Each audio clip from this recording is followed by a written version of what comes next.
Welcome back to our series on Scottish Church history, and we're in the 19th century.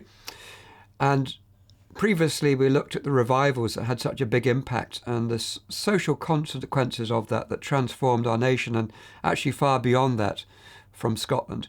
And now we're going to look at home mission, what was actually going on in the nation of Scotland, particularly in the capital city of Edinburgh. There were two key events in Scottish Church history which galvanised mission on a large scale. 1796, when the Reverend John Erskine, who had pioneered the concerts of prayer for revival and awakening, challenged the Church of Scotland Assembly. And this was about mission, which led to a flurry of 57 mission societies being pioneered in Scotland between 1796 and 1824. And the second main year was 1824 itself, when the percentage of evangelicals came to dominate the Church of Scotland Assembly.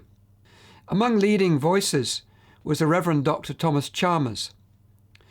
From 1824 onwards, we see the growth of a united, concerted effort of evangelicals to reach the whole of Scotland with the gospel. The Reverend Dr. Thomas Guthrie said the Church was shaking off the drowsy, deadening rain of moderatism.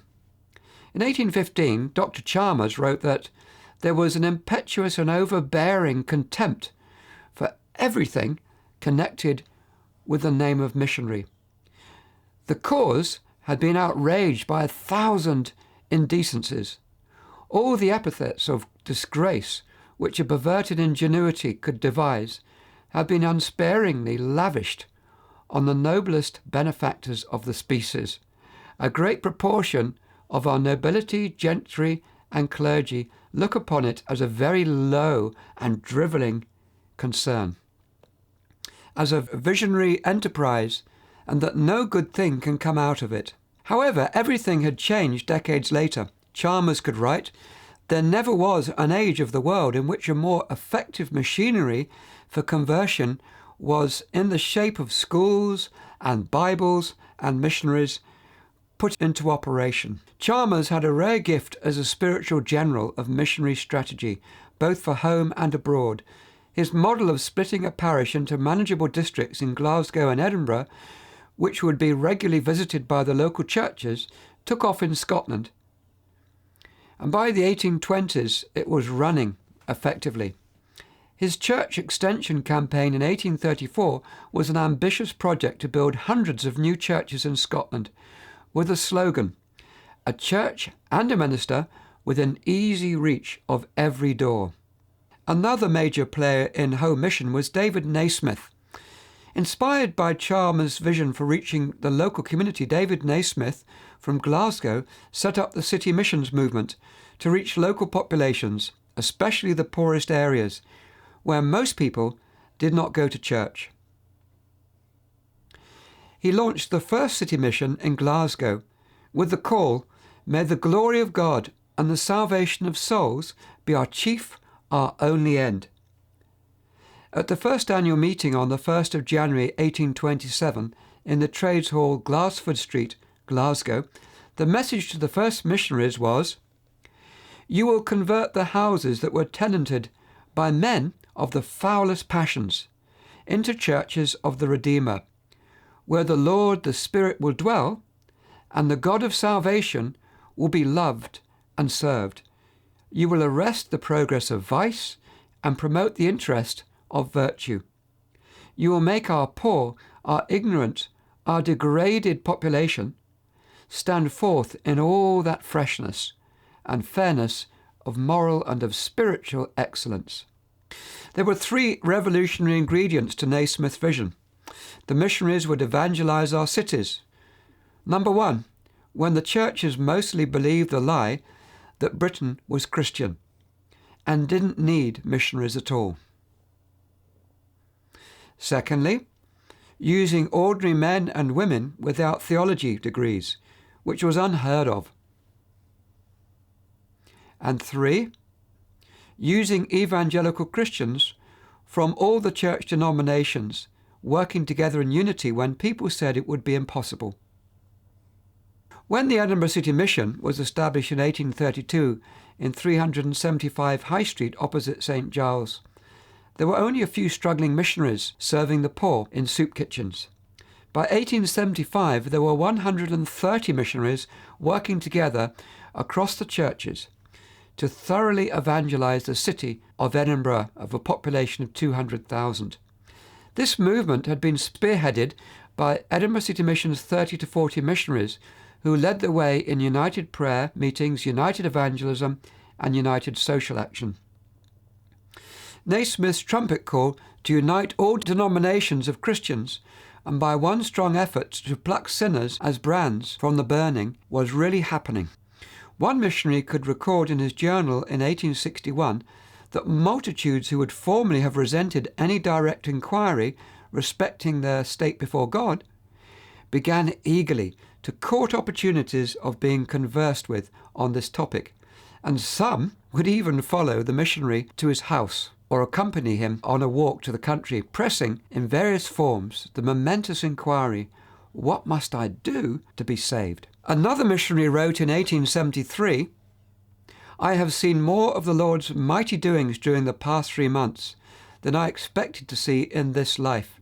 Nearly 100 persons have met around our tea table for converse and for Bible instruction, and nearly all of whom profess to have got pardon through faith in Jesus." The impact that David Naismith had was not just only on Glasgow and Edinburgh and Scotland, but also right the way through in London and other parts of the world, and particularly amongst the areas of the poor where there were no church clergy going at all.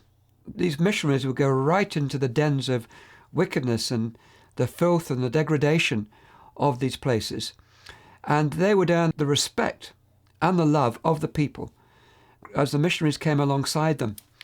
In fact, they had such a big impact leading this movement, and other Christians who were inspired by them copied their style, that the Lord Shaftesbury, who was such a powerful politician in changing the plight of the poor in Britain, wrote about David Naismith.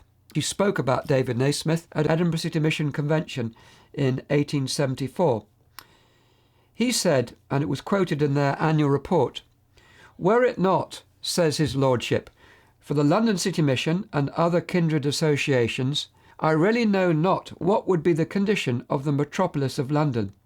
But I'm certain of this, that if God had not put it into the heart of excellent men like David Naismith, of whom all Scotsmen may well boast, some 35 years ago, to found and carry on the London City Mission and kindred institutions, the metropolis of London and a very large proportion of the Empire of Great Britain would have been totally uninhabitable by anyone who pretended to civilization, morality and religion. I remember the great revolution of 1848, when, as you know, every throne was in the dust. I remember after that day talking with Monsieur Guizot, who had been Prime Minister of France. When he said, 'I will tell you what saved your empire, it was not your constables, it was not your army, it was not your ministers, it was the deep, solemn religious atmosphere. It is the religion of England that saved the Empire of Great Britain.' He was right. Sir George Grey said to me, 'I am satisfied as Secretary of State that London could not have been kept in order had not the state of mind been prepared by the operations of associations such as these.'" And so we see a Scotsman from Glasgow having such a big impact, not only just in Scotland, but also in the heart of the British Empire at the time, in London.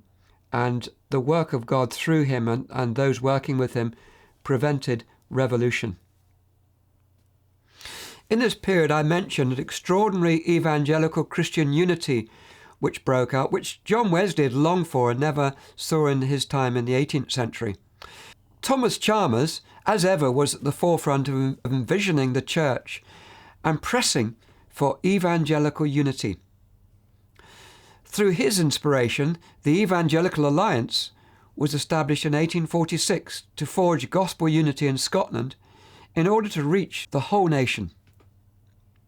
Open-air meetings in Edinburgh would regularly occur, in which between 10,000 to 15,000 people would gather to hear the preaching of ministers from different denominations, different churches, and they were working together in unity for God's kingdom. The Monthly Visitor, as it was called, was a society, and they produced this leaflet called the Monthly Visitor. And so the actual society was named after the leaflet because it became so popular in Scotland, especially in Edinburgh. The Reverend Dr. John Erskine had not only provoked sleepy churches to prayer and mission, he led by example, and he pioneered some mission societies, including the Edinburgh Society for the Publishing of Religious Tracts, which was founded in 1793. Out of this inspiration grew the Edinburgh Society for Monthly Distribution of Tracts in 1833. In fact, the locals were so endeared by this society that they called it by the name of the tract, and so the society became known by that same name. This ministry played a critical part in sowing the gospel through monthly tracts throughout the whole city of Edinburgh, to rich and the poor alike. The tracts were written in a range of styles to suit every type of person, from, as they say, from the peer in the palace to the beggar in the street. By 1899, the report tells us that 55,281 tracts were distributed in Edinburgh every month. And this was in a population of 200,000, and that every family was being reached, with a total annual number of 663,376 tracts being annually distributed. There was a sense of triumph as the workers approached the 20th century. The report for 1899 says the number of distributors engaged in the work exceeds 1,000, that's in Edinburgh, and we are gradually overtaking the whole of the city, and hope that we may be able to state that this has been done before the new century begins. I'm finding it's just slightly too slow. This was not only happening in Edinburgh and Glasgow, but throughout most of Scotland. By 1899, they could also celebrate the great army of 10,000 co-workers across Scotland and beyond, that their 810 titles of tracts were being distributed worldwide to millions. Out of this huge united prayer gatherings in places like the Queen's Hall in Edinburgh, which led to extraordinary revivals, came united evangelism and united social action. The incredibly hard work of evangelical Christians saw the nation filled with schools, savings banks, alcohol recovery units, food, clothing, coal, medical care and education for the poorest families, adult literacy classes, loan libraries, rehousing of the poor from the slums to decent accommodation, rehab centres for recovering prostitutes, job centres, and much more. Edinburgh itself became a breadbasket of books and literature. Thomas Nelson, a Christian, founded eventually what became the largest publisher of Christian books in the world. He began as a second-hand bookseller in 1798 next to Edinburgh's Royal Mile at 2 West Bow, with his business taking off later through publishing. Today, Nelson's Publishers is based in America, being also a subsidiary of HarperCollins. The latter publisher is one of the 5 leading giants in the world for producing English literature, beginning its life in 1819 in Glasgow with William Collins, a dedicated Presbyterian Christian, whose partner was Charles Chalmers, the younger brother of Dr. Thomas Chalmers.